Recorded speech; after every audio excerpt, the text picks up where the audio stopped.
esta Contralínea. Me da mucho gusto saludar a la amiga Nancy Flores, a quien respetamos, a quien admiramos. Nancy Flores, quien es corresponsal periodista de esta revista dedicada a la investigación desde la bendita independencia, para poder hablar así de todo y de todos. Nancy, te saludo con mucho gusto. ¿Cómo te va? Hola Vicente, buenos días a ti, a tu auditorio, y sí, justamente con un tema muy interesante. Ya lo venías tú diciendo hace un momento al principio de tu programa, cómo estos empresarios se mueven, lo que dicen, sus discursos, ¿no? Comparando ya con personajes de la historia, pues muy, digamos que muy lamentables, ¿no? Y muy lamentable también esta comparación que se hace incluso con Hitler, del presidente López Obrador, que hace justamente este empresario Claudio X González Guajardo.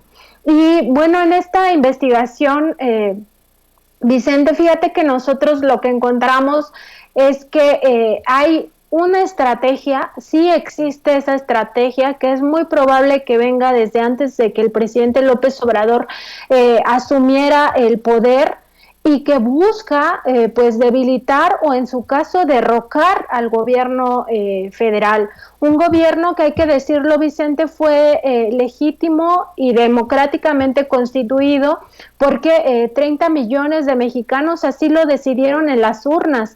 Y a estas personas que encabezan este llamado golpe blando, pues no les importa la democracia, o sea, les importa sus intereses. Ellos están enfocados en sus intereses y no en la democracia mexicana. ¿Por qué lo digo? Bueno, estos personajes no se están esperando, por ejemplo, a la consulta ciudadana para decidir si el presidente López Obrador sigue en la presidencia o no.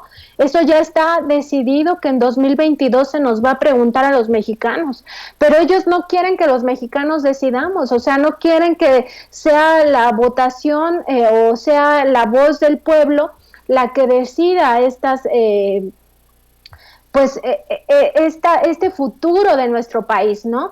Ellos hablan de que se está destruyendo a México cuando estamos en una situación sumamente distinta a lo que hubiéramos vivido con una pandemia y con un gobierno del PRI o con un gobierno del PAN. Yo te aseguro que con un gobierno de corte neoliberal, los que menos nos hubiéramos vacunado somos los pobres, o sea, los primeros que se estarían vacunando son las élites. Las vacunas habrían llegado para ellos.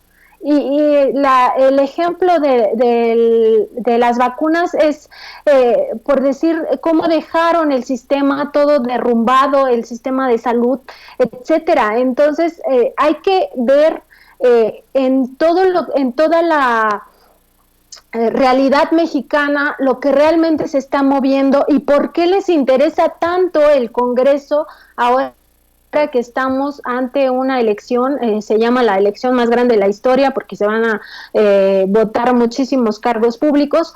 ¿Por qué les interesa tanto este momento a ellos? Y es por dos situaciones, y tenemos que tenerlas muy en cuenta a la hora de decidir nuestro voto.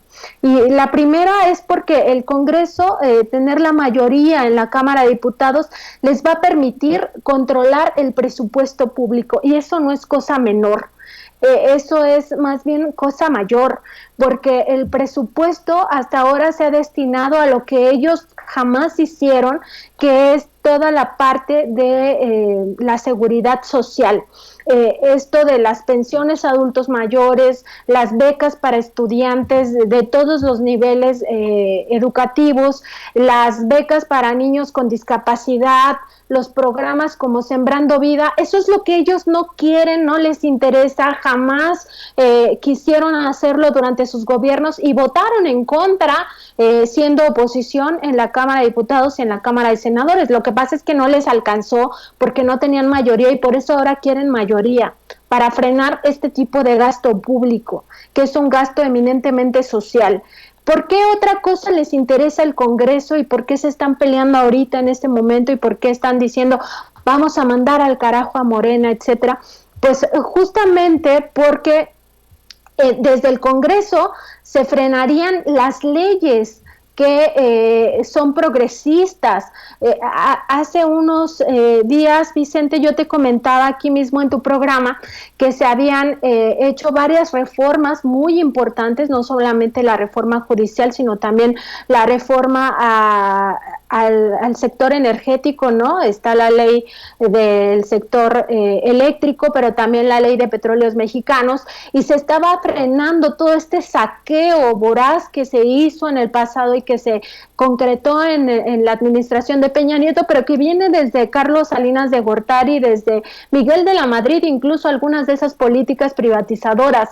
Y este control de la Cámara de Diputados les permitiría frenar estas políticas públicas y todas estas reformas legales progresistas. Pero en un tercer punto, y esto ya es lo más importante en términos del golpe blando, Vicente, es que el Congreso ha sido factor clave en golpes blandos de Latinoamérica. Desde el Congreso se han dado algunos golpes en Latinoamérica porque ahí se ha enjuiciado a los presidentes, se les ha expulsado de sus países. Entonces, por eso para ellos es crucial este momento, este 6 de junio, y por eso le ruegan prácticamente a la población que crea sus mentiras, como tú bien decías, a través de campañas de fake news, que crean toda esta estratagema y que se dejen manipular para que voten en contra de estos cambios, en contra de esta transformación, que si bien no es una ruptura con el capitalismo, sí es un avance progresista, sobre todo para un país que estuvo inmerso en políticas neoliberales por más de 36 años. Entonces es muy importante este momento y es muy importante para los mexicanos darnos cuenta que existe una estrategia similar a lo que justamente este politólogo estadounidense Gene Sharp menciona como el golpe blando. Y nada más para, que a todos nos quede claro qué es el golpe blando, voy a